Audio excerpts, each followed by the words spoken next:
get you next time, Jedi. And your little droids, too.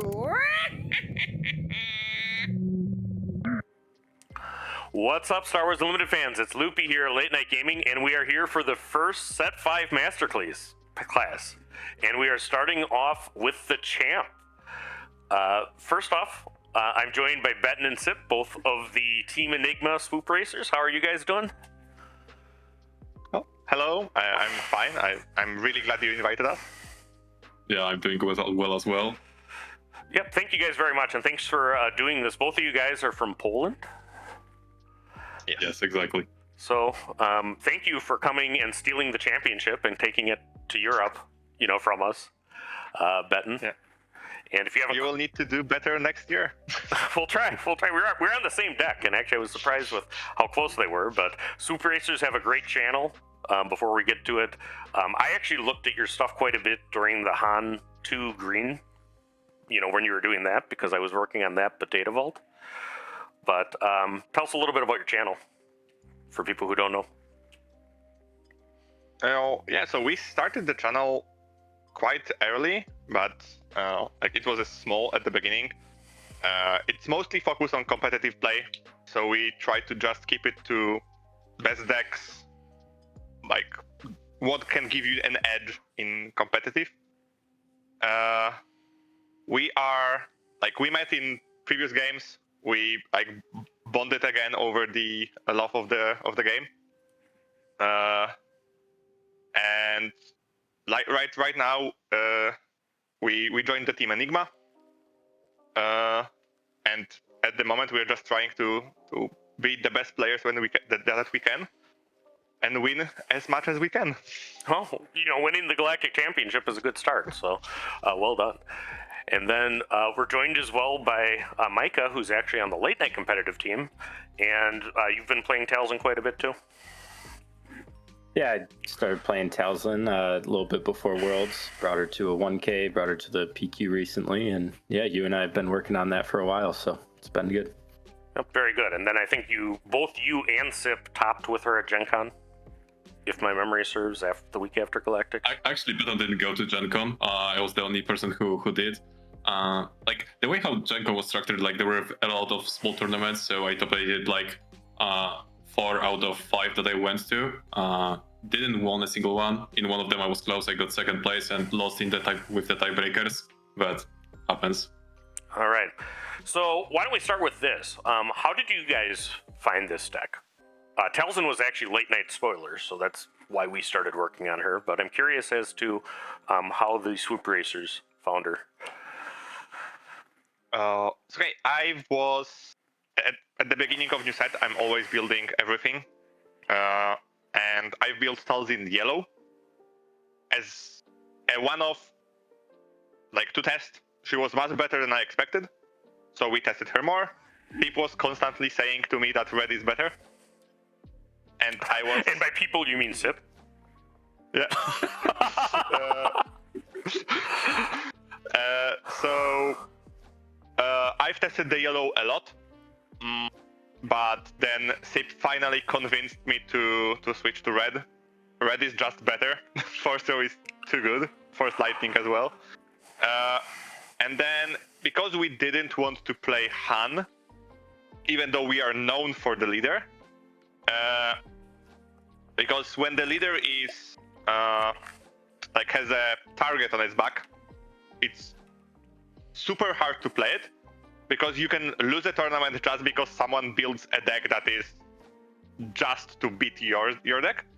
So Talzin was a really great alternative, because she had an amazing matchup into Han Blue, and she didn't really have any matchup that was unwinnable, and the deck is extremely hard to counter, because it's really good at everything, but she's not amazing in one particular way of playstyle. You can play the deck in really different ways, so it gives you the advantage that your opponent doesn't really know what are you going to do. Yep. No, I think it's a very good deck, and I've done, Talzin yellow. I've actually did a Talzin blue a bit too. There's a Talzin Green that won a PQ in America here. I don't have any problem saying that Talzin and Kylo are the two best leaders from the set. And I expect that Talzin will be around in multiple colors for a long time. Okay, well, let's get to work here. The point of these master classes, this is the first set 5-1, is we're just trying to help people play better at the deck. We're doing not really kind of the basics here, where we'll be going over the various lists, you know, what the key card interactions are, and then how to tackle matchups to get through a field. But we'll start with this, and this is actually Micah's list. You chronologically, it was the week before Galactics. We had that 1K that I think you won. But tell me about the list, just in broad strokes. Yeah, so I actually kind of had a similar experience to Beton and Sip as well. I started on Han 2 Blue, was playing that a lot, and then leading up to Galactics a couple weeks away, it was just really starting to struggle.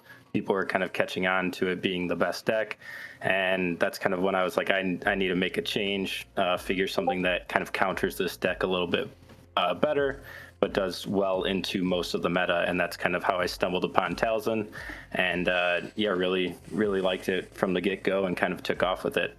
So yeah, that's kind of how I started with it, and then it kind of evolved into this list right here that I took to our PQ last weekend. Did well, and then I think you were runner-up. Got a couple changes in the future. Right. Yeah, got a couple changes in the future as well. So we'll have to deal with the Sabine infestation in Wisconsin lately. All right. Yeah, our meta is very aggro. That's true. All right, and this is Beton's list that won the championship. Yeah, so our way of like designing the list was we kind of knew what the meta should be on Galactic. At the last week before the Galactic, we were really worried because green blue villain was becoming so popular, but it didn't really translate to Galactic. But because of Hantu, other mid-range decks, Talzin is really great against them, especially if you can go wide.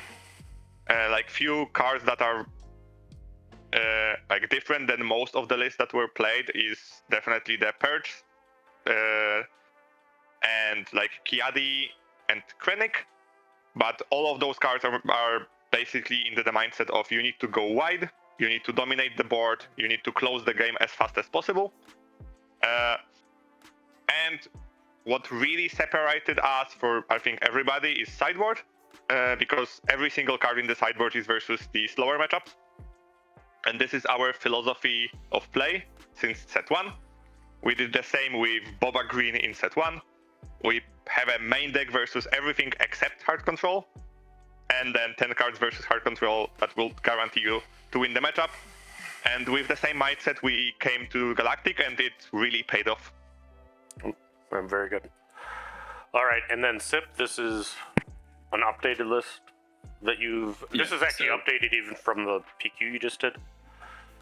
Yeah, so we were at the PQ in Gdańsk. I got to the finals. I lost to Iden Data Vault, and this is the list that I updated since the PQ. So the changes are Daka and Grievous with units. So the reason why we removed Purge is because Han Blue is starting to fall in popularity. Like in Galactics, there was a lot of Han Blue and Han Green, but right now the meta is shifting more towards decks like Quinlan, and Purge is not as good into that deck. And a few others like the blue-green Villani control decks that see also more play like Iden Data Vault. So I decided to switch to Grievous, and same reason for Daka. Kiadi, the 5-cost from Twilight, he's really good into Han 2, but with now Plo Koon in all of which sees a lot of play in Quinlan, he kills Kiadi from Twilight. So we decided to switch to Daka. I also decided to play Fair Devastator right now in the main deck. On the Galactics, he was in the sideboard, but right now he's in the main deck to make the controlling matchups a little better. And there is also the Parliamentarian in the sideboard. We actually, even before Galactic, like we're considering playing that guy in the deck in the sideboard, but like shortly before the whole Galactic, we decided to to play something else. But right now, with more Kylo, I decided to put him back in the sideboard for that specific matchup. Yeah, no. So I think it's a important meta call right now. Do you think he's necessary to beat Kylo Tarkenton? So, like, basically the thing about the parliamentarian is that you can win against Kylo without him, but he significantly increases your odds at beating him. So, like, you only sacrifice 2 slots in the sideboard to play him, and like he makes quite a huge difference in that matchup. Like, the thing about parliamentarian that a lot of people get wrong is that you need to also put pressure on the opponent to make him strong, because if you don't, then Kylo can just delay the deploy. He can deploy at like 10 resources or like later, because if you don't put pressure, he doesn't really need to put that sentinel on the board. He can build the discard again after you play parliamentarian, and the whole parliamentarian thing doesn't really do anything at that point. But with Talzin wants to put pressure. She wants to get advantage early and then close the game fast. So like he works very well with her playstyle overall. Right. No, I think you have to make Kylo deploy. Certainly the green one. Yeah. All right. So leader ability. She has the ability to give -1/-1, both on both sides. Talk to me about how you're using that leader ability during a game. Why don't we start with Beton? Okay, so I think this is one of the most powerful abilities in the game at the moment. But it's restricted with having the Force. Which is good, because if it would just be vanilla, I think she would be unstoppable. So you can use this ability in 2 different ways. For me, first one and the biggest part of Talzin is just to enable you incredibly good trades. So giving the -1 attack is also really important, because your units will most likely survive. And then with that -1 HP, most units at the moment in the game are similar in stats. So like 2 mana, 2/3, 2/4, 3/3, 3 mana, 3/4, 3/5. So if you give -1/-1, a lot of your units will just be able to kill up, so Right. Kill and survive. And the additional part, which is also the big reason why Talzin is so powerful, is her flip. A 3/7 is just the best, unless like you're not counting the band Boba. But I think in the vacuum her stats are even better, because when she attacks, she's basically a 4/8. Right. If you counter the -1/-1, and with her ability before, you can do it twice. So you not only can kill something and attack something else, you can also like kill a 2/2 shielded unit for free on her flip, which can just guarantee you an empty board on 5. And then with how Villainous Blue works, if your opponent have an empty board and you don't, you will never give that advantage up. Yeah, and I think it's very rare to not be able to kill their board on the flip turn. Would you guys agree with that? I mean, I very rarely come out of my 5 resource with them having any significant presence. Yeah. That's why she's so good. Right, and Like with clearing units on like the opponent's board, like you need to like find the right balance, because sometimes like over clearing your opponent's board is incorrect. Like I feel like a lot of players who play Talzin into hand blue, like they clear the leader, and I think killing hands in a lot of cases is incorrect. So like you need to find the right balance of that. But yeah, her ability to clear the whole board on her flip is very powerful, and like this is one of the reasons why Power of the Dark Side is very powerful in card in this deck. One of the ways how people play around power is by playing those weak units, and weak units tends to have low HP, so you can kill them with Talzin's ability and then play the power to remove the big threat. So power is definitely a very powerful card in this deck overall. yeah, and it's all additive too. You know, the You get a lot of value with the 4-drops, and then onto the flip, killing a 2/2 shielded or something like that, coming off of killing their early plays off of the 4-drop as well. So on the flip, are you most often using the ability twice? whenever you can. Yeah, basically whenever you can. Almost always. Yeah, and a lot of times I just won't kill a Secretive Sage, or I won't attack it or do anything with it, because I know I'm going to kill that on the flip turn with the 2 leader abilities. Also, just the way she works, I mean, it makes everything else, better. Like, the Fallen Lightsaber 1 damage that it does is a lot more impactful when she can also, use that to hurt something. And a lot of times you end up kind of going base while still, removing as you go. Yeah, I think there is not a single better holder of Fallen Lightsaber in the game. I agree with that too. And, we'll talk about that card, in a second here, but it's consistent results. Let's talk about starting slow though. There's a couple of cards with the Night trait that are meant for it. Karis is a pretty good 2-drop.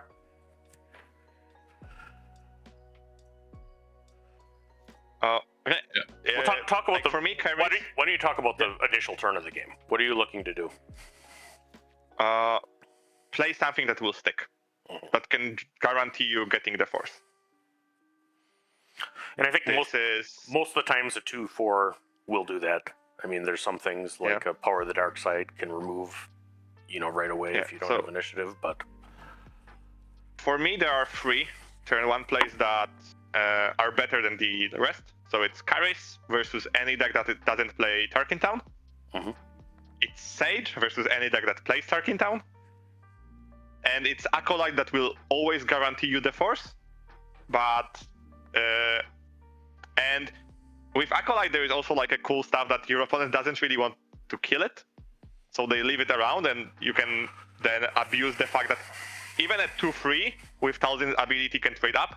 But Karis is the safest one of them, and I think from all the 2/4 units that was introduced in the new set, her when defeated ability puts her above any of them. Yeah. So because yeah, I think she has great use late game too. A lot of times I'm 2-for-1ing with Karis, where I kill her by running her into something, and then I'll kill like a shielded unit with her when defeated on the way out. It can be very, very strong. Even early, because of how prevalent 2/2 shielded units are, you can just run her into like the free drop, right? Kill the 2/2 shielded, and then your free drop can trade up because of the 2 damage that she did before. So, like, I don't think the deck would work as well if you didn't. I think this is one of the decks that if you cut any of the important cards, the deck would feel so much weaker. And she is one of the most important cards for me. No, absolutely. We were talking about Fallen, before. And then upgrades in general. You guys have a couple of smuggle upgrades in addition to Fallen. But what are you putting Fallen on typically, Sid? Yeah, so Fallen, with Fallen, I mostly play it on Talzin. I think this is like by far the safest bet, because whenever the opponent, whenever you play it on one of your units that is not leader, there is a threat of like Felted Dragon or any of removals like that. So leader is very safe choice. There's more rivals for it now, so it's a little bit more dangerous. But also you can sometimes play it just on your 2-drop. Playing actually Fallen on turn 2 is a good line into some decks. Like I really like it to hunt blue, hunt green. So basically decks that can't really respond to it right away. If you manage to get at least one swing with it, it's already good enough.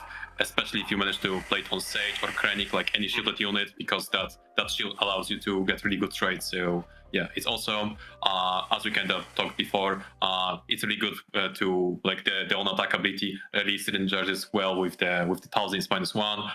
Like when you combine those -1 effects with the pings, you can kill a lot of units. So it's awesome for sure. In that role, it also Fallen actually enables you to one-shot a lot of leaders as well. Right. Like when you play Fallen on Talzin, you can one-shot Cat Bane. That's a very, very like unit that is kind of hard to kill a leader. But with Fallen, you can one-shot him. So yeah, Fallen is good. You only on take Talzin 1 damage back too. Right. Yeah, exactly.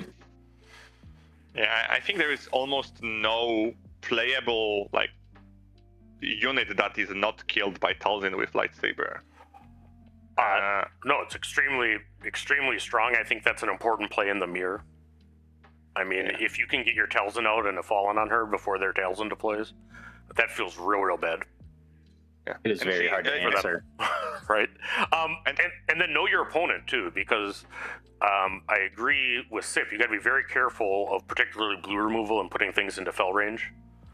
But into aggressive type decks, putting this on a Secretive Sage and smashing their 25 hit point base, Wow. can do a lot of good too. Even versus Even if you play, even if you play against like the decks that can remove it, like one thing that is good about upgrades in general, like it's not even like specifically about Fallen, but playing them after the opponent already spent his mana, like that's a very safe moment to play the upgrade, because the opponent can't respond it right away. You play it on a ready unit, you swing with it, and you already got some value. So even if the opponent removes it, like in the round after, like it's still fine because you got some value. Like there are exceptions, like Bamboozle in Queenland, like that's a card that can be always played for 0, but not like it's basically Queenland that plays Bamboozle. Like some Catbanes have it as well, and some other decks, but it's very tough to respond to Fallen in such a situation. To be honest, even if someone played Bamboozle on your Fallen, it's basically if you played a 3 mana Pillage. Yeah, no, that's okay, because Bamboozle puts Fallen back to hand. So then you can change it. What I wanted to say, which really meant a lot in the Galactic, was how good Fallen is versus Hand 2. Because Hand 2 Grogu is an annoying turn 1 play, and Sage with Fallen kills it.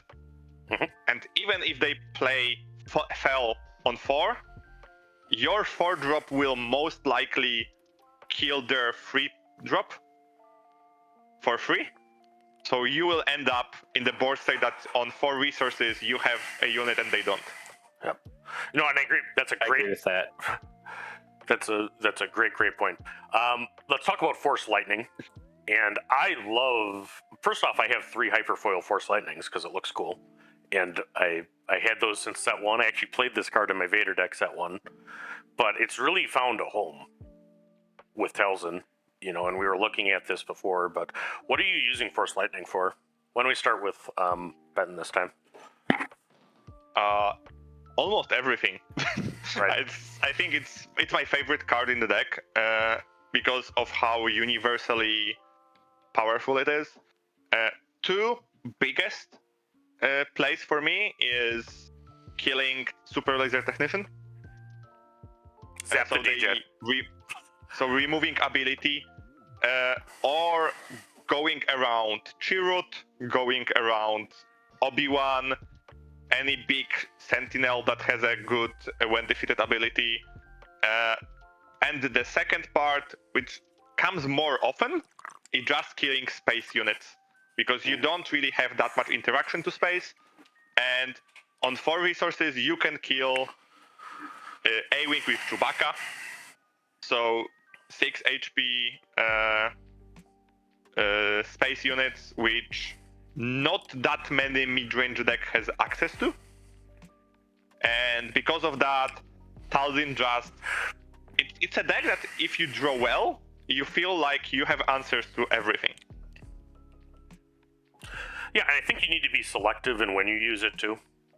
I mean, I always like to have a Force Lightning in my hand, just in case, right? Because it can hit everything. But I think sometimes you have to resist the urge to cast it, particularly if there's a different way you can remove, like an assassin or something. But it's good. It's also good into like Legacy Run. That card is out with Thrawn a lot. I think that matchup often is determined whether you get Force Lightning or not. Any other uses you're doing with this? Why don't we do Sib? Like basically with Force Lightning, like this card is incredibly versatile. Like you can we mentioned like the early to mid game uses, but you can like play it later on. You can play it to kill Krayt Dragon, and Krayt Dragon only deals 1 damage to you. You can remove like big capital ships. Like there are a lot of great targets for Force Lightning, and overall like Force Lightning is good no matter how much mana you paid for it, because if you play it for free, it's an open fire. If you play it for like 5 mana, it's a rival's fault that kills a leader. Like this is the thing that is very common with like versatile cards like this. Like the like you get versatility, but you sacrifice the power. But with Force Lightning, it's not the case. Like this card is powerful, like no matter how much mana you spend for it. So yeah, this is like basically the reason why you play this color alongside cards like Force Throw. Thoughts on Force I think Lightning, Micah? Yeah, no, it's really good. I mean, like you guys said, some of the biggest success that I had with it was for Sentinels, like getting around Chirrut. Right. Even like So with are you Data Vault's on the rise. are being you able casting it to for one lightning a sometimes? Boba. Not as often, but if necessary, it is very useful. I mean, sometimes if it's for lethal or to win Right. the game, or a super laser tech early in the game, it's definitely worth doing it. It's not something that I'm necessarily trying to do, but it is useful in certain situations. And I did cast it for one in the semi-final in the last game for exact lethal with the sun. Yep, no, I've done that too. In fact, that's the exact combo. Is a lot of times like you're on 8 resources, you play something, but they don't think you can do anything with the one, and you turn off their sentinel. And that's the end of the game. Yep. Great card, and I'm glad it has also. all. Yeah, also another cool thing about lightning is the fact that you don't always need to heal a unit with lightning right away, because sometimes you can like set up a kill. So I think that I do in a lot of cases with when I play like against green aggro heroic decks, like Sabine style of deck. When they play A-Wing, I'll play Force Lightning off for only 2 resources to disable the A-Wing's ability, deal the 2 damage to him, and then finish him off with Talzin. And because the Force Lightning disabled the rate 1, the rate 2, it only deals 1 damage, so it's like whatever. And then you have 1 extra mana, so you can play like a Forcer alongside it, or like if you have Crake on the board, you can play like a 2-drop with when defeat. Like, you don't always need to kill something with it to make it good. No, I think that's right. And some clone combat too.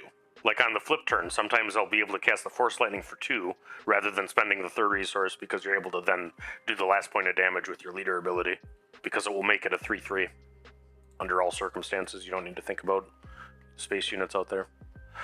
What about Force Throw? Force Throw is still a good card, and it's strong in this deck. Do you think that this deck can exist without Force Throw? Whoever wants to respond to that. I think it can, because as I said before, Talzin Yellow is not a bad deck, and it doesn't have access to Force Throw. The deck would be much weaker, and it would be easier to counter, because I think Force Throw is not a fair card, just because you can use it on yourself. The combination of Force Throw yourself with Devastator, killing like a 8 HP unit for 1, gives you too big of a tempo swing. So for me, like, Force Throw is the reason a lot of decks exist at the moment. And without Force Throw, the meta would change completely. But I think Talzin would still be a part of it even after the ban. Yeah, I think that's a great way to answer it. It's a strong card, but between the two, I'd rather lose Throw than Lightning for this deck. If something was getting I would bad. probably say the same. And I think that It would be interesting to see if any other colors, like you said, Beton, like yellow, would start to gain in popularity then without Force Throw. Like aggro definitely, like it's aggro is getting like really smashed by Force Throw. So decks like Sabine would see more play, and like basically aggro of all sorts. it's like the Wisconsin meta. All right, let's talk about, I think, what the strength of the deck, the 4s, because I'll put out that Talzin probably has the best 4s of any deck. Pretty close. Like, for me, there just 4 is the weakest power point in the game for most decks, and it's completely flipped for Talzin, because both of her 4 cost units, so Tyrannus and Assassin, I think are her most powerful tools. Tyrannus especially, because Ambush plus Shield is a combo that before existed mostly with ECL. Like, he not only don't need ECL, he also don't use the Force, he only asks you to have it. So this unit can single-handedly just flip the board on 3rd turn. And I think you said if the deck will be playable without Force Throw, and I think it can, I don't think it would be playable without the Force. Right. The Tyrannus and Assassin. I think if those units wouldn't be in the game, the leader would also not be playable. Yeah, no, I think it's a great thing. Let me just kind of unpack some of the things you said there. Shielded and ambush. Are you sometimes ambushing first and then putting up the shield after? With all that 2 Force in the game at the moment, I think more often than not. Right. Now, what deck don't you want to kill a 2/4 that way with? It's the mirror. The mirrors, the mirrors is Don't ambush before the shield into Talzin and leave him with 1 health. That's a bad plan. And I've had people do that to me. Not always. Like if you can keep Talzin off the Force, sometimes keeping the shield can be a play.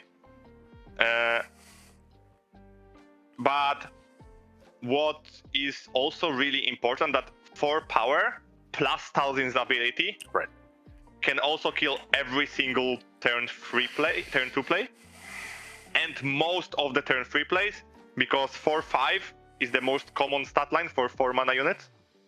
So Tyrannus can basically trade up into anything that you can play before him and the same turn as him. Yeah. Oh no, I think that's a great point. And going to what you said before, and I think it takes time with this deck, but a lot of times you're debuffing first through whatever way. Like later in the games, it's not uncommon to have Tyrannus like do the kill shot, but then not actually take any damage because the 3/5 is now hitting for 0. Back, and then you get the 4/3 shielded right away. Sip, any thoughts on Tyrannus? Yeah, I think the card is like very well positioned in the meta. Like whenever we have ambush units, like whenever you have a unit with this keyword, like you need to think about what are the targets that it can kill. And with the Tyrannus, the answer is a lot. Like there are a lot of those 2/4 units, 3/5. You can kill a lot of those with Tyrannus, and like with Talzin, this is a tempo deck. You need to get ahead early, and like the 4-drop round is basically the round when you do that most often. More often than not, you do that during that round. So Tyrannus is great at doing that. And Talzin Assassin is another way to do that. I personally prefer Tyrannus a little bit more than the Talzin Assassin. I like the aspect of Tyrannus that you can play him as a 4/3 shielded and just not ambush into anything, because you can do that into some matchups, especially like when you play against like a Queenland who, let's say, passes first rounds. You can just play him as a 4 mana 4/3 shielded, because sometimes you just don't have the Force. So he's good at that point as well. Yeah, I can only add that between those two, I think Tyrannus is better early. So like turn 3, turn 4, he heals more. But Assassin has for me, she is amazing at the Talzin flip, because if both of your and your opponent leaders deploy on 5, for example, Queenland deploys, you play Assassin on Queenland, he pushes 0 damage and dies to Talzin for nothing. Right. Unless they force throw himself. Unless he force throw himself with Han and then you lose the game. But Well, just throw a Devastator back at him, and then you'll be okay. Yeah, but I think both of them complement each other as well, really well. Yeah, it's a good problem to have, to be deciding between these 2 4s. And I mean, one thing that there's a Churret is a 4-drop, too. And I've talked to a lot of people about the list or like changes to it, why I don't have Churret, and it's not that he's bad. He's a very good card, and he actually works with Force decks. It's just that Tyrannus and Night Sister Warrior are so good. Usually I think it's wrong to play the Sentinel as opposed to one of the offensive things. Yeah, we have a very strong opinion on the Chirrut in Talzin. Like Chirrut basically is a defensive unit, and in Talzin you really want to be aggressive at the start. Right. Like you don't want, like with Chirrut blocks the opponent from attacking you, but with Talzin, ideally there are no attackers because you killed them already. Yeah, no, that's exactly right. There's nothing to be a Sentinel for, so unless it's a very, very aggro ground deck like your Han ECL was, that's the kind of thing. It would need to be that kind of match be popular before you'd have Churret. But even in those matches, Talzin has an amazing matchup in almost any aggro deck. Right. Because if you kill everything that aggro plays, you win. So you don't really need a Sentinel to just put back with mediocre stats. Because like Chirrut is an amazing. I don't want to diminish how powerful the card is in a good deck that supports that archetype of play, but Talzin cares about board dominance, and 3/5 for 4 mana is not a card that will dominate the board. No, I agree entirely. And it is a good problem to have. I want to also highlight something Sip said in the middle of that.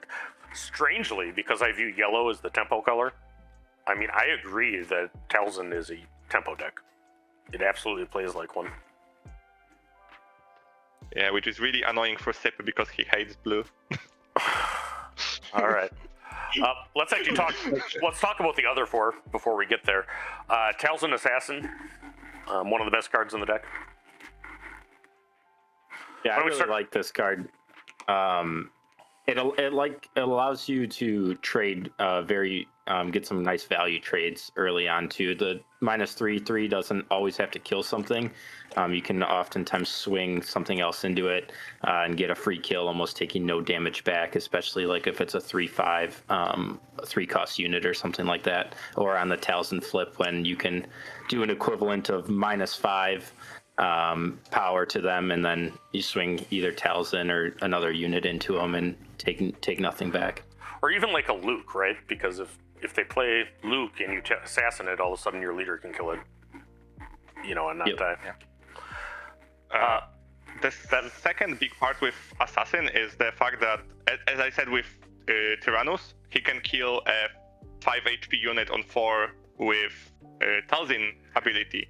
Talzin Assassin can do the same with any 2-drop, and the 2-drop will still be alive because of the minus attack part. So she is just great at killing units that are above what you paid for her.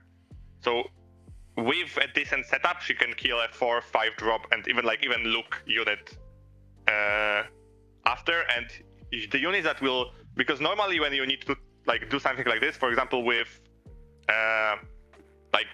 Han plays a mace that deals 4 damage, right? But if you also need to trade a unit into it, that unit will not survive. And with Talzin Assassin, because of the minus attack, your unit that will attack the unit will survive, and it makes an incredible difference.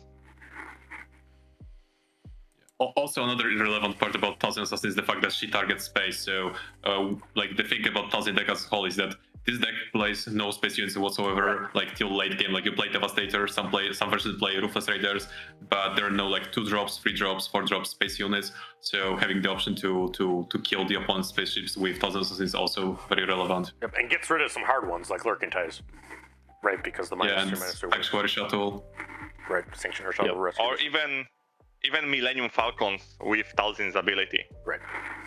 Assassin plus ability kills the 4 HP space units. So don't ever count out being able to get to those 4 health units. Yeah, that's always big. All right, let's talk a little bit about the Sun. I came to this card not that long before the Galactics, but I mean, I'm starting to consider it core. What decks are you looking for the Sun against?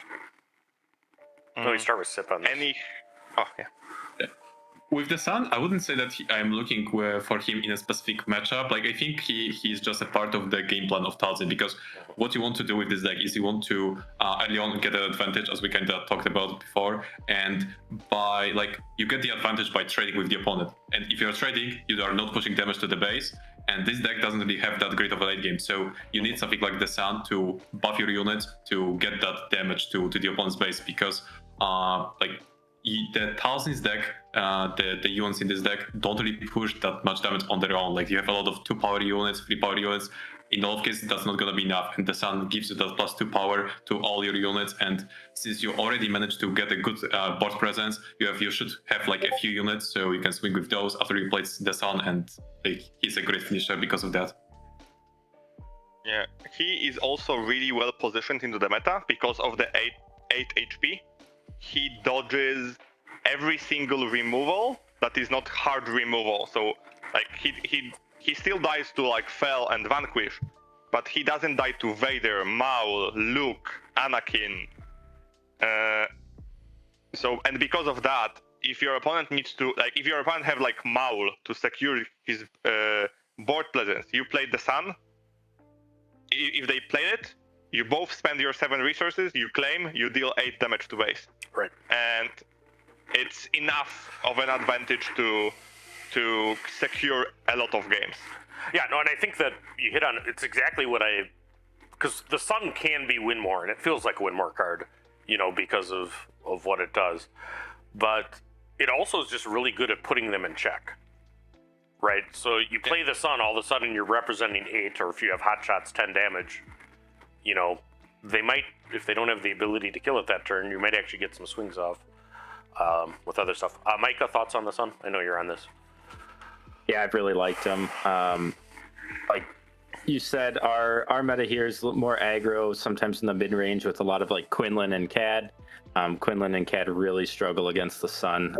Quinlan really doesn't have anything that can kill it in one go. But like you said as well, it puts a lot of opponents in check. They really want to focus on removing that, and then your whole rest of the board that you've hopefully developed throughout the rest of the game is also getting the +2 buff. So they have to decide to kill your readied, 2 or 3 drop units or take care of the Sun. And it's often a big checkmate situation when you get them on the board. And also just good to throw at Quinlan's head. You know, if you can throw a 7 at him, that's always a good thing. That does work as well. The 8s play that way, too. I mean, I know that I'm sure that I've thrown Devastators or Dooku's more than I've played them with this deck. Sometimes you just need the 8 damage from hand to like kill a Kraid. All right, good stuff. So I think we were past the core cards. Let's talk about some of the ones in the periphery. Devastator. It seems like Sip is a big Devastator fan. So why don't you sell us on this in Talzin? Yeah, so like Devastator is another card that's very similar to Sun. Like with those expensive units, you want them to close the game, so you need that extra damage. With Devastator, sometimes just the 4 damage that when you play him, it's enough to close the game.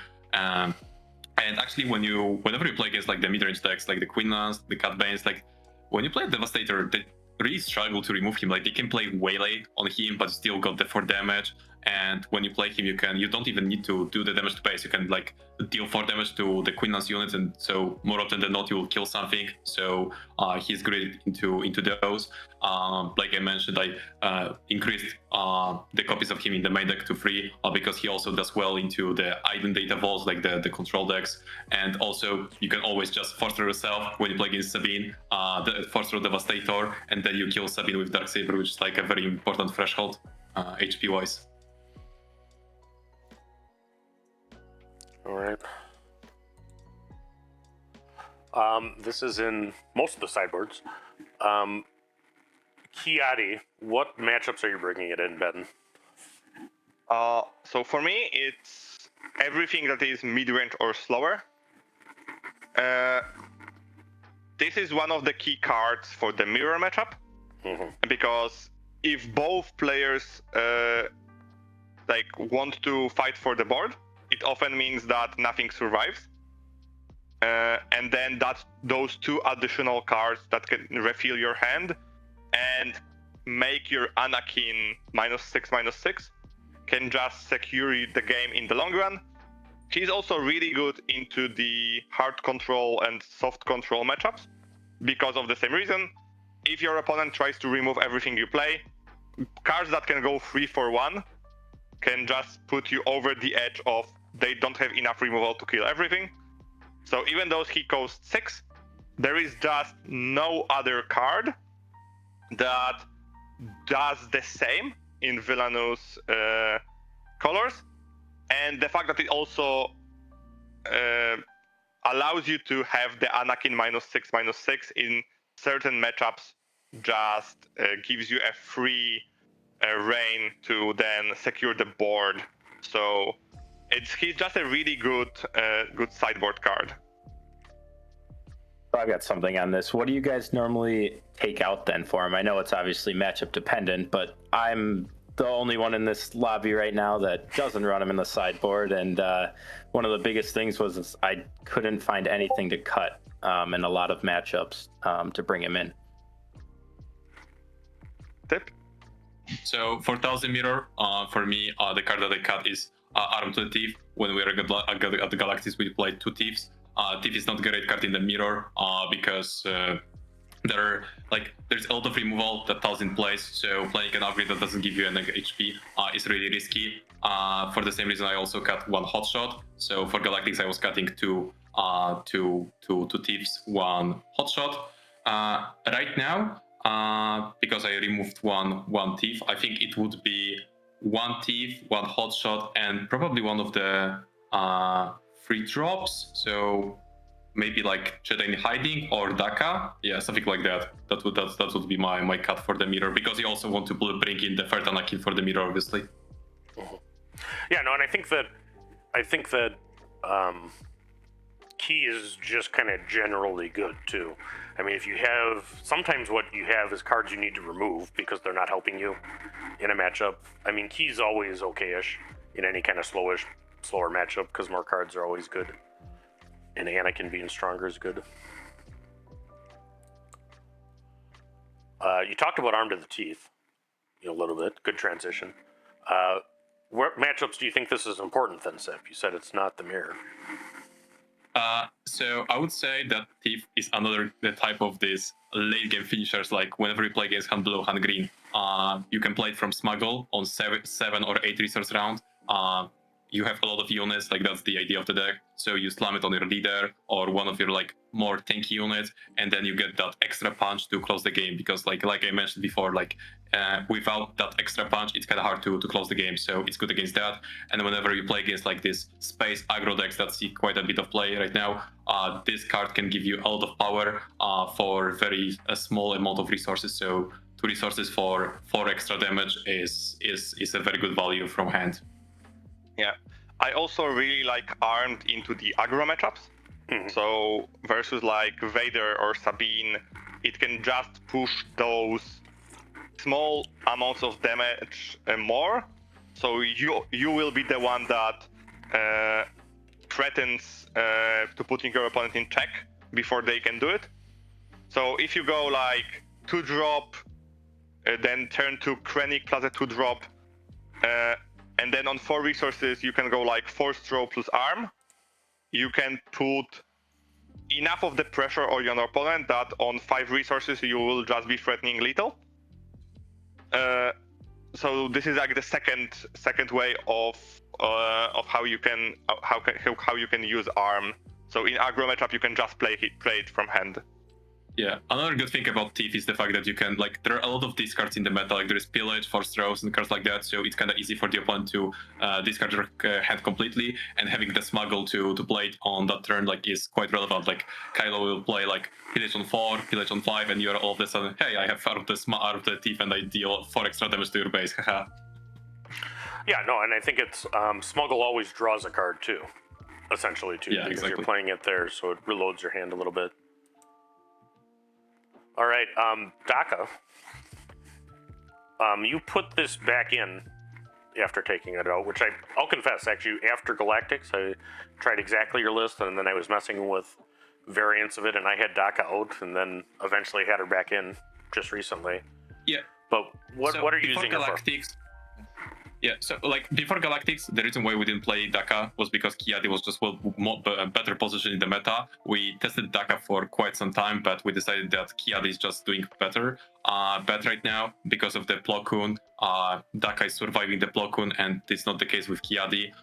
She helps you overall with like the Tarkintal matchups, because what can happen against those decks, you play a unit, the opponent will ping it, so then you can play Daka to heal that unit again to full HP, and so that can help you to survive the Tarkintal potentially. And so like, especially when the opponent is passing first rounds, like a lot of opponents will pass turn 1, turn 2, and start to play on 4 resources. On 4 resources, you can play one of the Knight units, and then on 5 resources, you can heal it up. What units are you sacrificing to her and replaying typically? Basically all the Knight units that I can. So like Knight Star Warrior, Caris, and Talzin Assassin. Like You don't have that many targets in this deck. Yeah, no, there's only so many things to it, but I'm glad you said Night Sister Warrior too, because, you know, a 6/6 for 5 that draws you a card is a pretty good card, right? And I use that too. Assassin's the one that can be filthy. Like, if you can get an Assassin, particularly if you can, like, attack with it, so it has 3 damage on it, and then heal it with getting the ability, just feels real good sometimes. And fun fact, you can kill your own leader with it. You won't get it back, but you can kill it if you want. But don't do that. Yeah.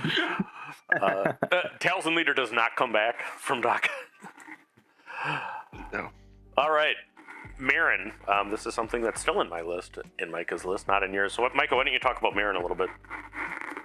Yeah, so her ability of discarding a card, not always the best to use. It's actually something that I rarely use.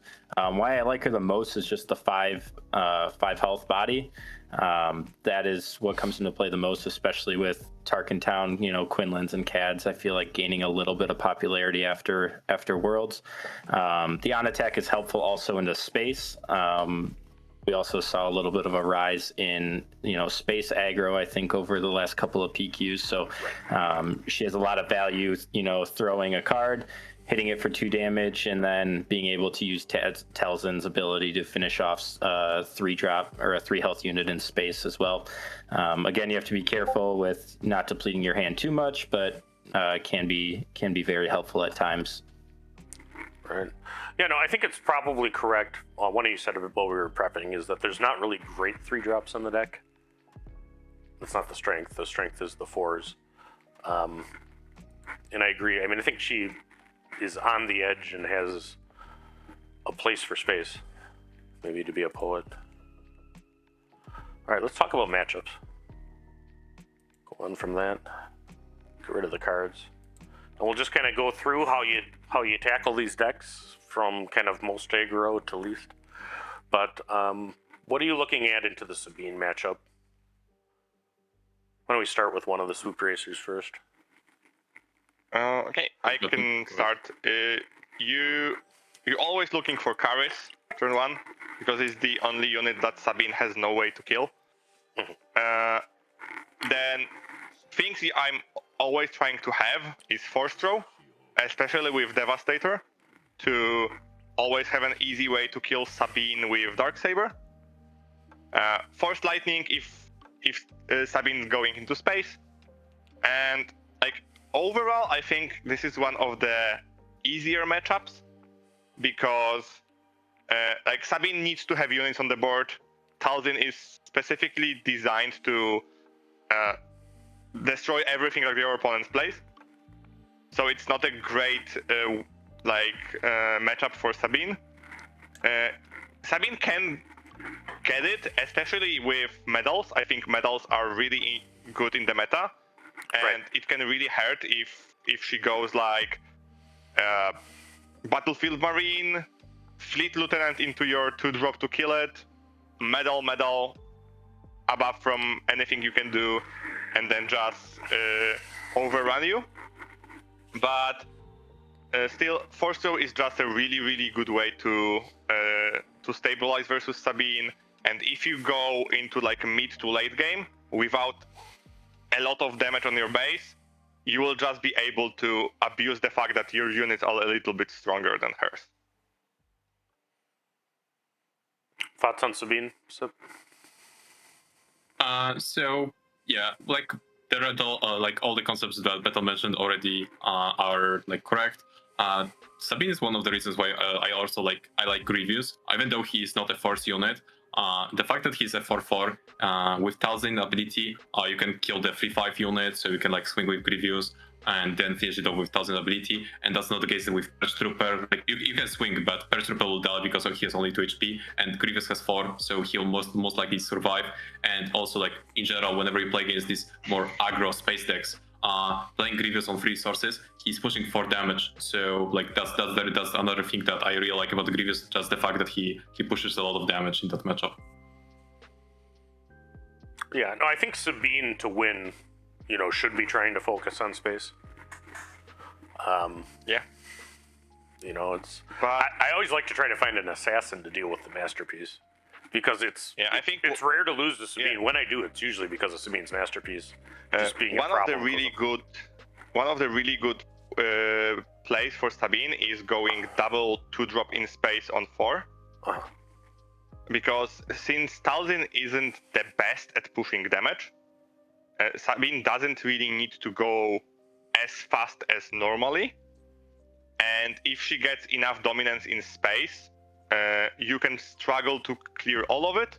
And then, because of how much upgrades Sabine runs, so like wing leaders, fleet lieutenants, pilots, Sabine can just build like Ultron in space and just deal like 6 damage one turn, 8 damage the next, and you can lose to it. But I think overall it's still one of the easier matchup, because even if Sabine tries to do it, if you have a good answer with like force throw something, you can always like Talzin is one of the decks that can always find a way to win.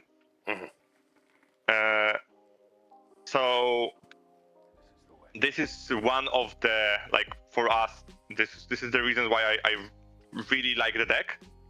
And even though Sabine for me is still one of the best aggro leaders in the game, this like mid-range meta is not as well suited for her at the moment. Fun. All right, let's talk about Quinlan. Top 5 deck right now. Why don't we start with Mike on this, because we have to deal with Carlos all the time. What are you looking at? And you beat Carlos at the 1K, I believe, in the last round of Swiss, right? Yep. What are you doing into Quinlan? Yeah, so actually Carlos and I have talked a lot about it, about this matchup, and it is very close, I feel like. A lot of the turn 1 plays that Talzin has can be threatened by Tarkin Town. That's really why I like Sage and Krennic here for your turn 1 plays, especially if you have initiative. I don't know how you guys feel about this, but if I have initiative, and I have a shielded unit to play first, I play it first just to protect from passing, and then them playing Sabine, and then playing a shielded unit, their Sabine can clear it for free. So the turn 1 plays are very important in this matchup. Acolyte is also big in case you don't have something. It can still get you the force and trade into Sabine. But it is a tricky matchup to get going. But once you get going, trying to get to that mid-range game where you're getting a lot of value out of your 4-drops and on your flip turn, and then eventually getting to the sun is where I found the most success. Yes, so this is actually an interesting case, but to be fair, with that 2-2 shielded unit on turn 1 against Quinlan, I really don't like the idea of playing that unit first, because then if they have like a 2-2 shielded of their own, or like Atigaila, it feels kind of bad. So I really liked Mulligan quite aggressively for like the Acolyte or Kai's opening. I know that it's a little bit greedy because you can sometimes break, but yeah, I really like to. I prefer to take that risk rather than opening with the shielded for the most part, unless the rest of my hand is like really good, so I know I can follow up with another 2-2, like another 2-drop with like a force on turn 2. Like if I can do that, then cool. But if my hand is like mediocre, then like most of the times I will just mulligan. Yeah. For me, I always just want to prevent any damage on bases for as long as possible, because I think Talzin has a much better late game. You really don't want to fall into like a discard versus Quinlan. So if he goes like force throw, spark, Ahsoka, you can be really, really behind. So not playing anything turn 1 is also really beneficial for Talzin, because then you don't need to worry about the discard as much. I was going to say that it's not the end of the world if you pass into Quinlan. Yeah. No, I think Quinlan is definitely the aggro, and it's a favor if they're passing into you, for sure. A lot of Quinlans like to pass until 4 resources, because on 4 resources you have 2 units that require you to use the force, but you can play around that by having like 2 drops to play on 4 resources, so there are ways to play around it. But I believe that's actually how Beton lost on the Galactic against Junior. Oh yeah, we went pass. He played Kira on 4, and then Ahsoka plus Force Throw himself with Han on 5. And I couldn't recover because of when my Talzin died for 1 mana, I just couldn't recover. And on the second game, we had an extremely long game that was finished because he understood that on 6 resources, he played 3 units into the space arena, and I couldn't kill all of them, and it allowed him to push enough damage to finish me off. So Quinlan is definitely not an easy matchup for Talzin, but I think it should be about a 50-50 if both players know what they are doing. And if any of the players don't know what they are doing, it can be like a 90-10. Yeah. Because I think if you make a mistake into playing into Quinlan, you can lose on turn 1.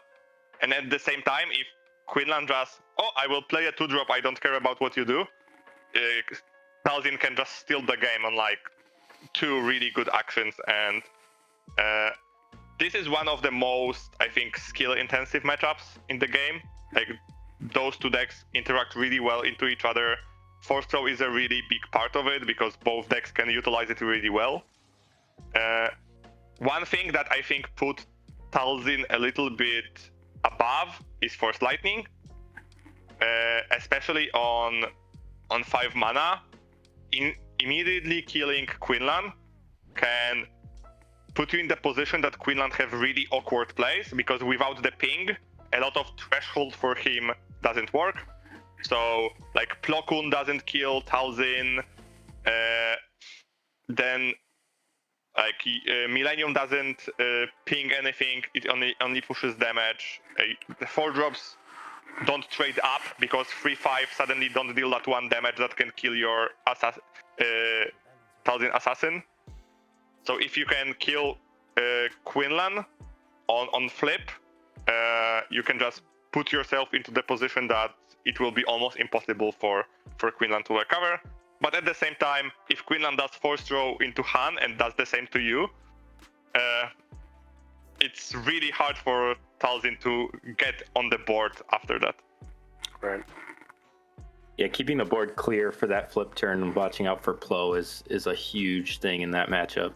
Yeah, you need to not have Plo on at the beginning of the 5 resource turn, or you're going to have a bad day. So you're going to have to kill one of their plays early.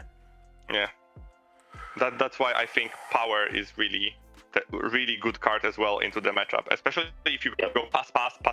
Yes. If they play a 4-drop and you power it, on 5 resources you basically go into the empty turn, and then you can really abuse the fact that you can have another power, you can have a Force Throw with a Force unit, and even if they deploy first and you don't have the power, you can just play a 2-drop and Force Throw yourself. And then you don't need to worry about him Force Throwing himself, because Quinlan is not a deck that plays a lot of Force units. So if you manage to kill the Quinlan, it can be almost impossible for them to have Force Throw active. Right. Which makes your life a lot easier. What about Vader Yellow? How do you guys feel about this matchup? Let me start with Beton. I think your ability, your Talzin ability, is just a hard counter for Vader.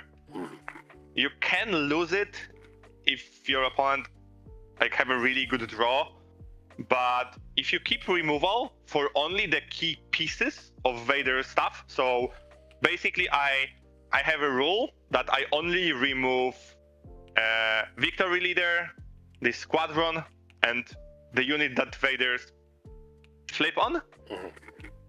And I always try to keep removal for Squadron and Vader, because even though Victory Leader deals a lot of damage, since your ability mostly killed every single token before he played it,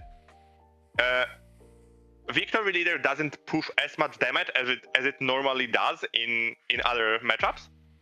So if you only have 1 removal, you still should keep it for the Squadron, because if you don't kill Squadron, you will lose. Right. And the second part is, You also have Force Throw, you have Talzin Assassin, and with all the upgrades, you can push more damage than Vader, especially early in the game. Yeah, just be careful of Sanctioner Shuttle if you're trying to suit up something that's 3 or less. Thoughts on Vader, Sid? Yeah, I mean, against Vader, like Beton mentioned, like I think by far the most important thing to keep in mind in this matchup is having the removal for Long Combat Squadron. So Force Lightning or Stealth Force Throw, like those are your best answers. I think wasting removal on like cards like Sanctuary Shuttle, on the Lurkers, P38s, like it's not necessarily the best idea. Victor Leader is another card that you should remove, but when it comes to the P38, Lurkers, Sanctuary Shuttle, you should try to remove those with cards like Talzin Assassin. Like those are better options to remove them. You can play a removal card like Force Lightning on them, but only if you have like another Force Lightning, so you have 2 of them in hand, or like a Force Throw, Force Lightning, so you'll have that 1 extra remover for the key targets. Micah? Yeah, I agree with what they said. Again, yeah, Clone Combat, Victor Leader, and whatever Vader flips on are kind of the 3 big things that you have to worry about. Everything else is, yeah, you use your leader ability to remove the ties that they're playing, and then just try to push damage as you go. I've always thought this matchup was very favorable. I know some people struggle with it. I agree. Yeah, my last round of Galactics into day 2 was a Vader yellow, and it was just a feel bad matchup the whole time. I mean, he never had a chance. He never had any board. All right, what about Cad Bane? This deck is picking up a little bit lately. Why don't we start with Sid? I can, yeah. Yeah, so Cad Bane is definitely getting more popular. I had a really unfortunate draw on the Galactic against Jadimi, but yeah, like Cad Bane can be tricky. What is like really important, like, is to have, like, you want to pass, obviously. You don't want to play first into Cad Bane, like kind of classic stuff against like those pink Tarkin Town matchups. You want to try to play relatively high HP units on the board. So I really like to play Krennic plus a 2-drop on turn 2, ideally Netster Warrior to get some cards draw, but something like Caris also works very well. So basically trying to play high HP on the board is very relevant. Cad Bane really struggles at removing leaders.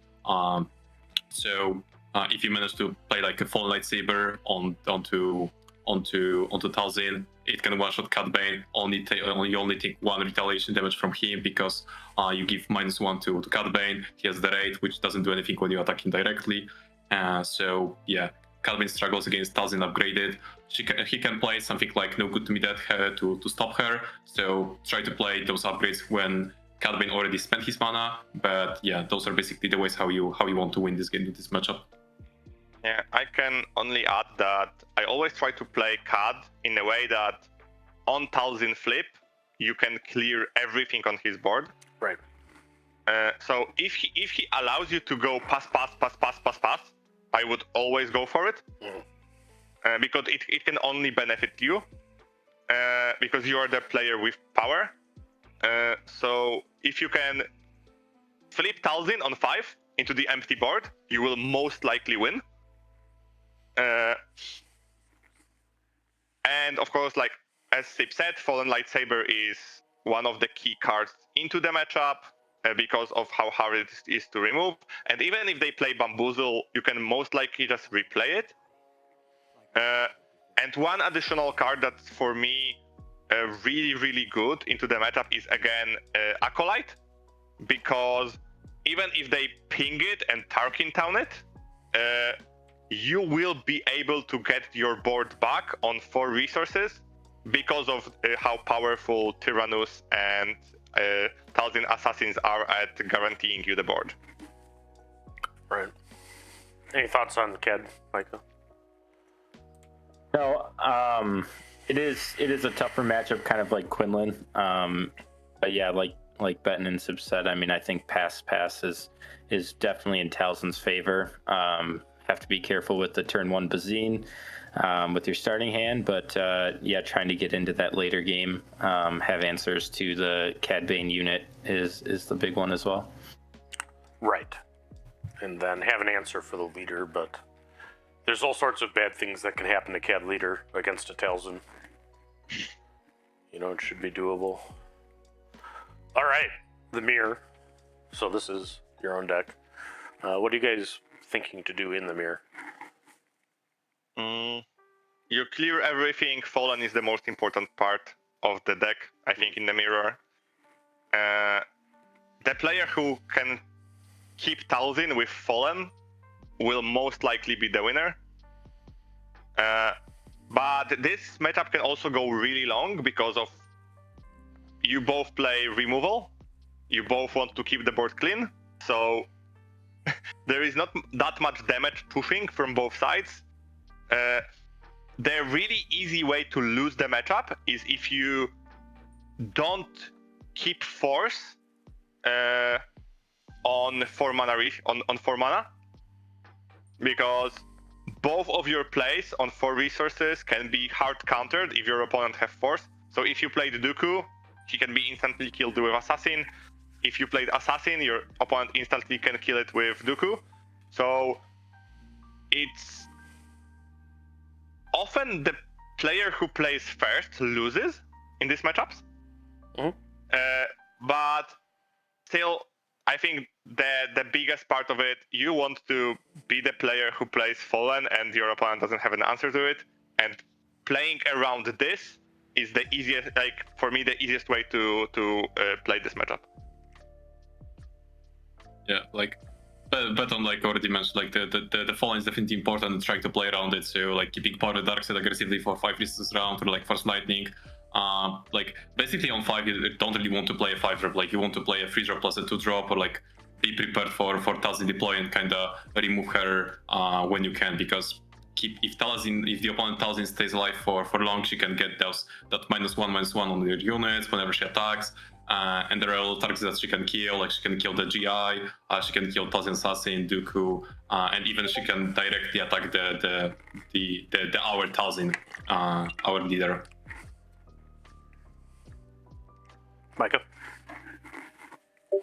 Yeah, I mean, like those guys said, yeah, that flip ability, when the leader flips is most important. Actually, my win to get in for the PQ last weekend was a mirror, and in both games, I was able to just lightning Talzin on flip to take care of my opponent's leader. And I mean, it's a big setback for your opponent when you're able to take care of Talzin right away. And then, yeah, Loopee, you and I, when we were testing, we found the same thing. Lightsabers were very key in that matchup. Yep, no, absolutely. And, you know, you guys don't have any additional upgrade removal or direct upgrade removal. You know, it's always interesting. If you're to the point of a tournament where you can look at the other list, you can get a sense as to, you know, what you can attack. Yeah, that's actually one thing that we're kind of afraid of, that when they announce that the lists are going to be open for Galactic, that people will know that we don't have the upgrade hate, because like the day before Galactic, we had the system shock in the sideboard, and one of the reasons was like removing the Talzin's Fall Lightsaber. We decided to cut it to make the control matchups better. But to be fair, even though we don't have like Fang Fighters, Confiscates, or any like direct upgrade hate, we still have the Force Lightning, the power, which essentially work like upgrade hate in a sense. Yeah. Yeah, Even the force throw. Not many units can survive force throwing Devastator in your face. Well, a lot of times that's how you get rid of their leader. You know, because I think that in Talzin mirrors, I'm more likely to maybe do a 4-1. Yeah, and just because of it, I think you don't really need the upgrade removal as much as other decks, because your removal is just so efficient that you can rely on just having this instead of Fang or Confiscate that can be really underwhelming when your opponent doesn't play the upgrades. All right, this was the final. So you had to deal with the Kylo Tarkentown deck on the fly. So why don't we start with Ben? What are you thinking about in this matchup? Well, I played it 3 times during the Galactic. It was my round 1, semi-final, and final. And I think Talzin overall is the deck that has advantage in this matchup. But this can be really tricky, mostly because of Mix. Mix is just, I think, the most powerful play they can do on turn 1. And the second really annoying thing about Kylo is discard, like getting force thrown pillage, and then this deck just wins if you didn't push enough damage into him. The only thing you can really abuse is the fact that this deck doesn't really play that many units, and since you play a lot of removal, if you keep the board clean, the deck has a problem getting onto the board, and then your power becomes lethal because Kylo cannot really flip into the empty board, and if he doesn't flip, you will be able to clear everything they play if you get a little bit of an advantage. So this is how I played the matchup, and it worked well. The final was really close, so it's not a matchup that can be easily won. But I think if you have a good game plan and you get a little bit lucky with the removal that you get, Talzin definitely can get an advantage in this fight. Other thoughts on Kylo? Supermaker? Target. Yeah, I would say like you should very heavily prioritize opening with 2 shielded. Like that's one of the things that we figured out on the Galactic where we bet on that. Okay, Mix is by far the best opening that the Kylo can make. If they go Mix, discard the card, kill your acolyte or carries, and they target down, like it kind of feels bad. I know that Beton kind of likes even the opening where you play acolyte and they target down it because you have the force from a defeat. Like I am not super big fan of it, but yeah, it's one of the ways to play. But yeah, besides the 2 drops, another thing that is important about this matchup is that good Kylo players will play very heavily into discard strategy, so they'll play the pillages. So this is one of the matchups where having the option to play the Arc the Thief or like Hotshot from Smuggle really comes in handy because it gives you that extra card advantage. Yeah, I while keeping the pressure. Yeah, kind of ironically, Kylo's kind of weak to upgrades himself. Like, if you can stick something and get a fallen on it, you can shorten the game beyond what he can recover from. I will expand on the Acolyte play. I really like it. I think it's a really good way to win this matchup. But you need to have additional cards with Acolyte. It's not just slam Acolyte win.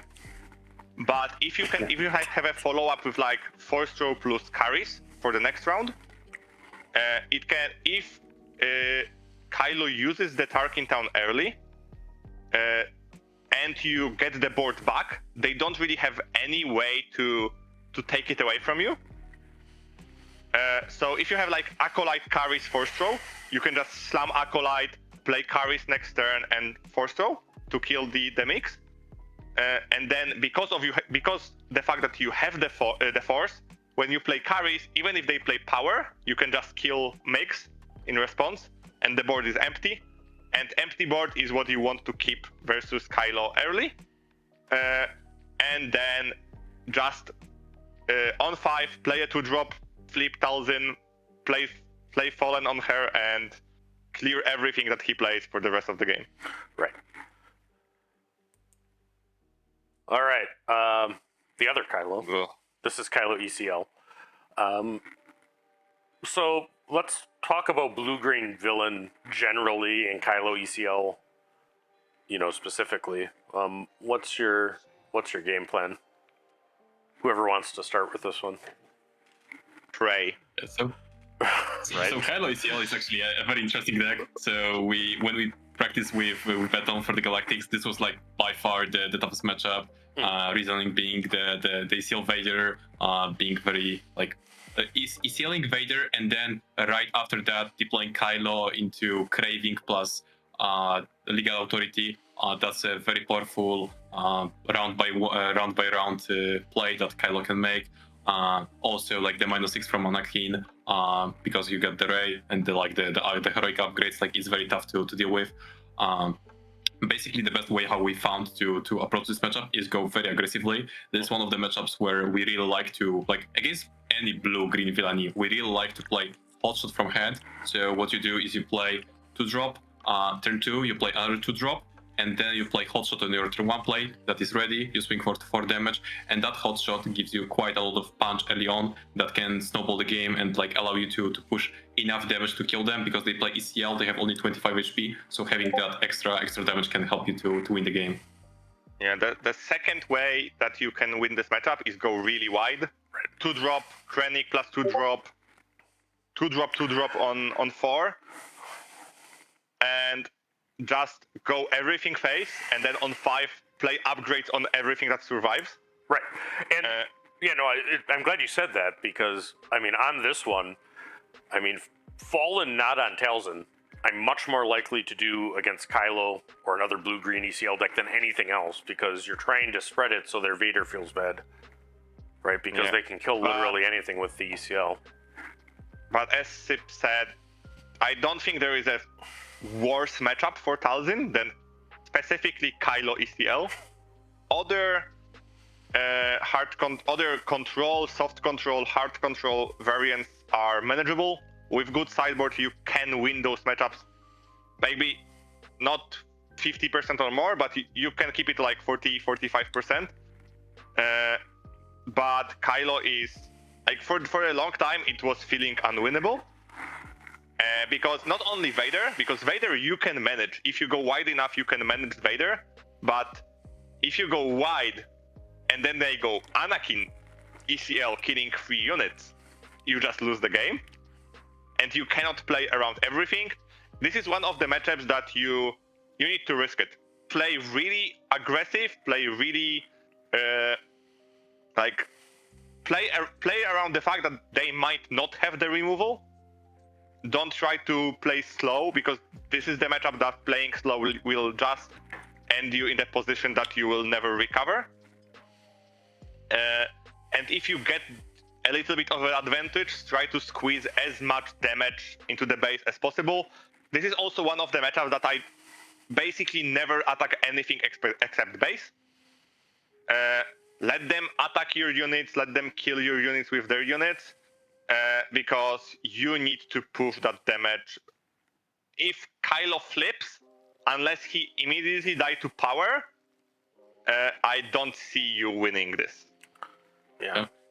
There's like another approach that is like more situational, but you can sometimes actually play long game against this deck if in your opening hand you have a lot of discard and they don't play Pershing on turn 1, because outside of Pershing, this deck doesn't really have that many card draw engines. Like there is the Walker, but it will come very late into the game. So what you can do early on, if you have like double Jedi in hiding, or maybe like double Jedi in hiding, force throw, or like force throw Jedi in hiding, like some like at least 2 discard cards, you can actually try to go for the discard strategy and go for the late game with the Devastators.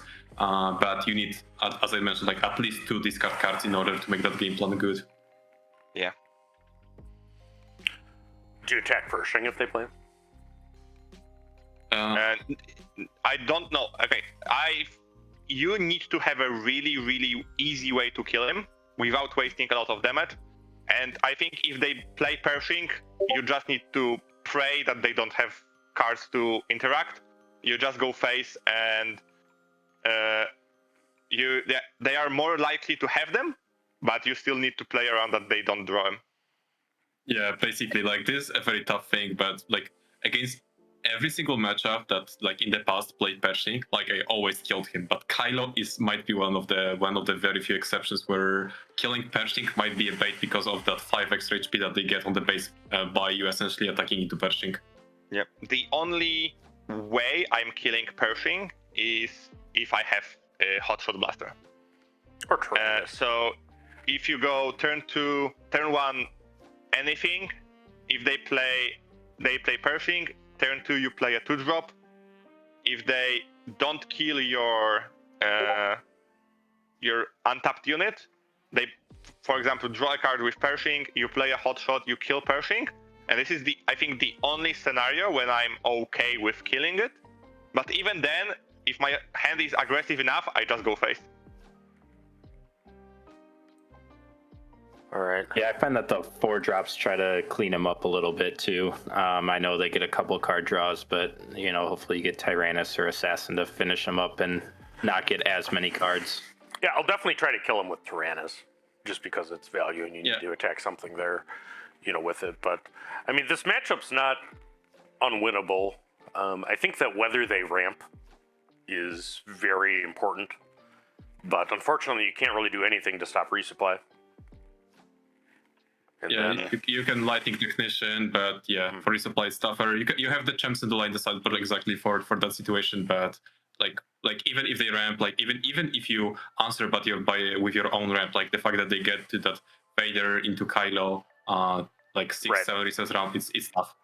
Yeah, if they're able to ECL on your flip turn, that really just hurts. Yeah. Oh, right. That went backwards. Last one, Iden Data Vault. Representing hard control. A little bit more than the mid-range. What are you trying to do here? So this was I think the exact list was my last Swiss round in Galactic. No, the list I played didn't have Pershings, and it was a little bit more hard control-y. But this is the matchup that Sideboard is key.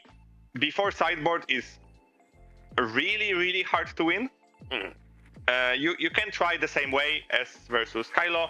Go wide, clear everything, try to win before blast, or put enough damage if they blast, you can just finish the game with Devastator, or like playing 2 units, they only can kill 1, you kill with Hotshot. But after Sideboard, you can go into the long game, just push damage with from hand, with Dragons, Devastators, just with small increments, you can push that damage throughout the game. And Iden will either in the moment run out of steam, or you will just put enough damage that she can either kill your unit or heal, and both ways gives you the possibility to just finish the game. Yeah, no, I think it's important not to spend too much time losing game 1.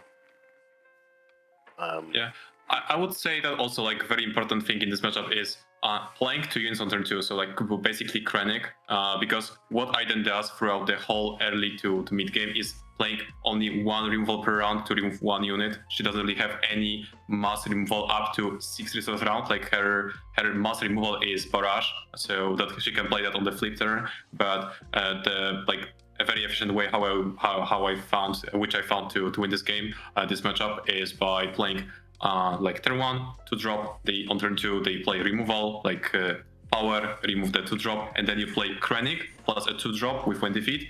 So on 4 resources, when they play a removal, they kill one of the 2-drops, but the other will swing. And so after they remove one of your units, you play your 4-drop. Next round, they play the removal, they remove your 4-drop, but the 2-drop still swings. And that small amount of damage that your 2-drop deals will add up throughout the whole game. And that's a very important thing in this matchup overall. Also, this is the matchup where opening with Nightster Warrior is your best opening, because your 2-drop dies no matter what. So getting the extra card is awesome in this matchup, because the game will last long. So having that extra late game value with the cards is quite relevant. Yeah, good stuff. All right, so that's how to beat all of the meta decks. Just that simple, guys. Let's talk a little bit about resourcing, and then I want to talk about tournament prep, and then we'll wrap this up. But one thing, and I saw Beton do this in one of the stream games. I was playing through day 2, but I saw some of the stuff on day 3 that you played. What are you thinking about as to post the flip turn? You always resource up to 5. But when you're thinking about after that, when are you resourcing aggressively and when are you resourcing slowly? So for me, I always want to play on flip turn and after flip turn, 2 cards each turn. Red. Unless a specific card gives you a bigger advantage. So Anakin sometimes is a card that is really good. If you have enough board advantage, the Sun is really, really well. And in certain matchups, you really want to go to 8 for Devastator. But most often, playing, for example, IG and Fallen, not IG, like Inquisitor and Fallen, is better than playing any other card. And it goes throughout most of the game. So in most games, I resource to 6. 6 is a really good threshold because you can play your 3 drops, you can play a 4 drop plus 2 drop, which is like your most powerful plays. And I only resource after if I want to play a specific card, or I, for example, want to play a 4 drop plus 3 drop on 7. But playing those 2 cards in post flip just allows you to put your opponent in the situation that they really need to answer every threat you play, because your cards most likely go at least 1 for 1 or 2 for 1 in most of the cases, because of how powerful like your 4 mana cards are. You can just squeeze your opponent out of resources in a playing this way. Thoughts on resourcing? Yeah. Sip Yeah. or Micah? For me, it's for me it's similar. Like the moment when I stop resourcing comes faster. Usually will come faster when I play against like more aggro deck. When I play against like the slower decks, like the Iden, or like any hard control and soft control, I'll most likely still resource up to 8.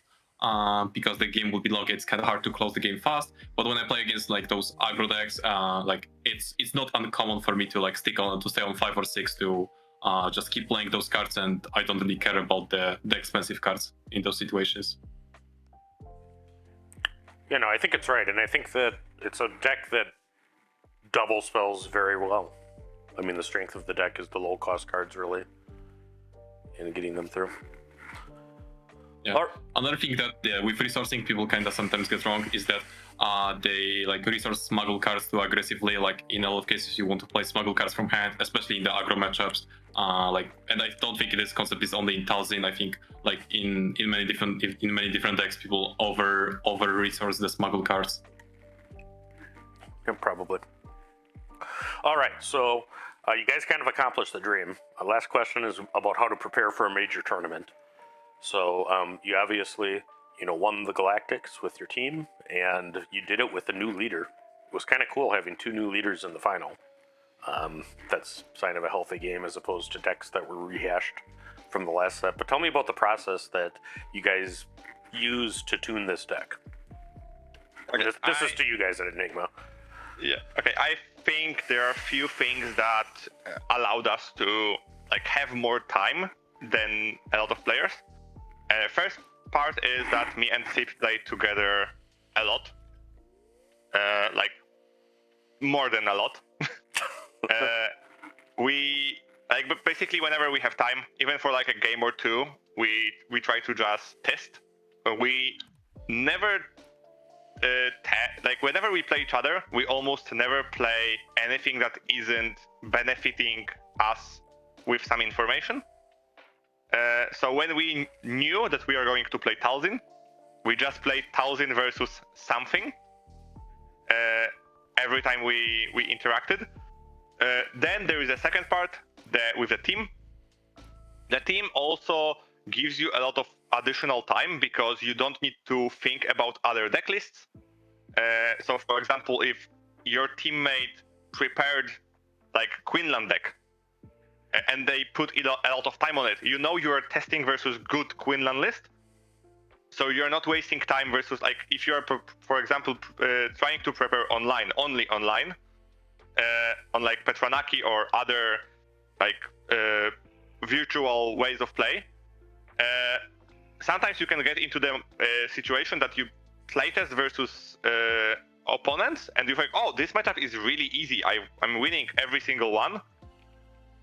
And if you don't then play versus a really, really good player that can like shatter those those ways of thinking. Like for example, for us it was we were winning versus blue green villainous with Talzin a lot online. Then we played in a team training, and I lost like 8 games in a row. So I knew, okay, this is a really big problem. We need to work on this. Mm-hmm. Then we spent about a week basically training this matchup to make it as good as possible. And there is a point where if you know, especially if you know the meta, when you should just play versus the meta decks, Mm-hmm. Wasting time on playing like random leaders is okay at the beginning when you're testing like the strengths of your deck, but later you should just focus on the best leaders in the game, because this is the matchups you really need to have locked in, especially in the long tournaments like Galactic. So it's a 3-day tournament for some. If you qualify, it was a 2-day tournament, but it's still, if you go to the final, it's like 14 games. The small things that you don't need to think about during the game add up. So the amount of like, if you need to play a deck that you constantly need to think about every single decision, will just tire you out into the long tournament. And if you played the matchup like 100 times before it, and you can play a lot of the things automatically, because you know what the good plays are, then you not only have more time, but you also have like more brain energy to figure out the really important moments of the game. Right. No, I think decision fatigue is one way that's been described, is try to have the practice in so that you don't have to, think more than you did. At what point did you know, or did you think that this is the deck I'm going to bring to Galactics? I mean, because you're obviously starting with a new leader, with it having been a set. Oh, I believe for us, it was the 1st of July. That was the deadline. Like I remember us talking in like June that like we were kind of struggling with finding the deck. Like we were thinking about like Saxon CL, some other like mid-rangey type of options, but none of them were like working well for us. So we're like the 1st of July is our deadline, and I think around like 28th of June we managed to find Talzin, and we were like, okay, that's the deck that we want to play. So yeah, that was we played her before, but yeah, I think this is the time when we decided. And even after we decided, there were some moments that we were unsure if we really want to play it, especially like 3 days before Galactic. when you played against Kylo ECL 10 times. Because it was like a week before Galactic, for some reason the meta shifted and there was like tons of people playing Villainous green-blue aggro, and we were like, it's really bad. If we are going to like Galactic and 20% of the meta is soft control, we may just go 0-3 drop.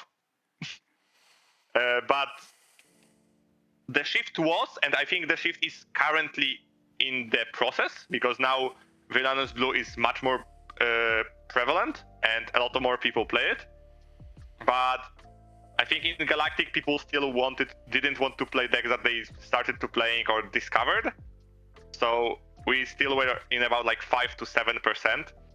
And even though we both played it, we managed to win those matchups. And it was also because not only even though deck lists were like online, so you knew what you were playing against, the Talzin that we brought to Galactic were different enough to other Talzins that a lot of people didn't know how to play versus it. They didn't expect the fact that we can also push damage. So a lot of my opponents like went into the style that they don't need to worry about their HP that much. They just want to keep on the board. And in few games, I just at them like they attacked my base. They were trying to race, and I was like, okay, blaster from hand, thief from hand, thief from smuggle, I just kill you, like for like 20 in one turn. So especially in like really big tournaments, I think the amount of hours you put into your deck just adds up, and it gives you the edge that you need to know the matchups and know where you can like abuse the strength of your deck. Yeah. Well, Like, go ahead. yeah, so I just wanted to emphasize that one of the concepts that Beton already kind of mentioned, but I think whenever you prepare for tournament, it's very like having a team where you practice or like a practice group is very good. Not everyone has access to that, but at least trying to find your one person who you practice with a lot. That's a very good thing. So for me, that's Beton. He's the person who I have by far the most games played against. So yeah, having someone who also like has a very similar playstyle, that's a very good thing for me and Beton, that we really like the same style of decks. Like throughout the like since the game was released, like we play same leader, always we basically play the same leader. So set 1 it was Boba Green, set 2 at the start it was Hunt to ECL, then we switched to Boba Green, then Django, then like towards the end of the set 3 Beto switched to Han Red, but for the most part we also played Django, then set 4 Django, at the start after ban Han ECL. Like we always play the same list, and that really helps us because whenever we practice against each other, one person plays our deck, the other person plays like a deck that we want to practice against. And even when you don't play the deck that you are playing, the different one that you are practicing against, like let's say we are practicing Quinnan and Talzin matchup, we still are getting experience and the value out of playing the Quinnan, because we understand what are the different decisions that Quinnan has to make, and then like we bounce idea of each other with how to improve the deck, and that really adds up. And I think this concept is also applicable for you because you both play Talzin right now, right? No, absolutely. I can also add that even though we play the same deck and we have actually really similar playstyles, there are still in those playstyles we have a lot of differences. So for example, Sip really likes to push damage and race, and I most strongly always forced into clearing the board and having the advantage in the ground. But because we still like combine those two playstyles in the way that the deck feels complete, because if you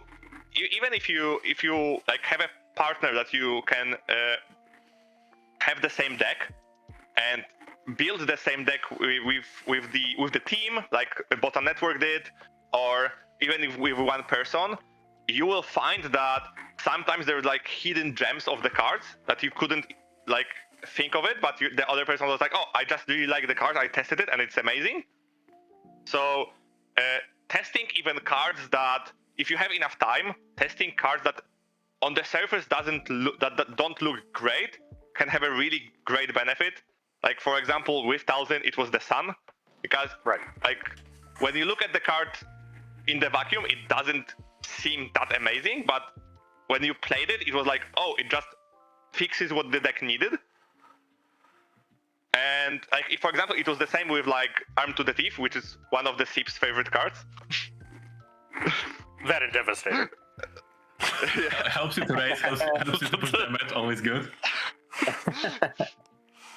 All right. Well, expertly done. This is great stuff. Talzin, congrats on the Galactic Championship.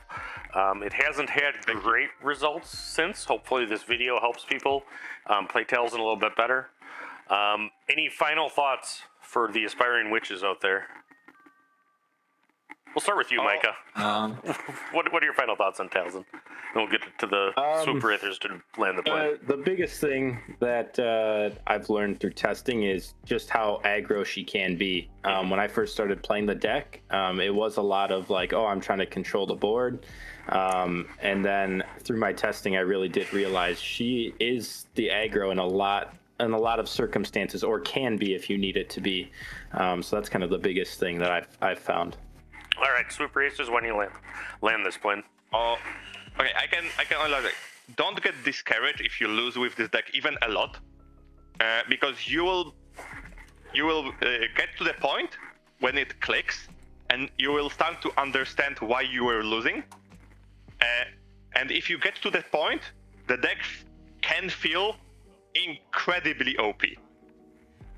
If you know exactly when to use your force, when you cannot use the force, what 2-drops to play, what lines to take, the decks you sometimes like feel if you are playing like a stronger cards than your opponent, but you need to put enough hours into the deck to get to the point, because if you don't do it, the deck can feel really weak. Yep. And a lot of times you learn more from your losses than your wins. Yeah, Actually, of course. I just checked my Swoop stats. I've had 219 losses with Talzin. I think Talzin has a lot of like expression on how you play, and there's a lot of, like you just said, Beton, like a big skill range of playing the deck. Like the more you play it, you can do really, really well with it. But if you're just picking it up, you might start really, really bad with it. I agree with that. All right. Well, thank you guys for staying up late and recording this. Hopefully this helps everybody do Talzin a little bit better. And everybody watching online, if you've watched this long, you're my hero. Signing off. Bye, everybody. Yeah. Thanks, guys.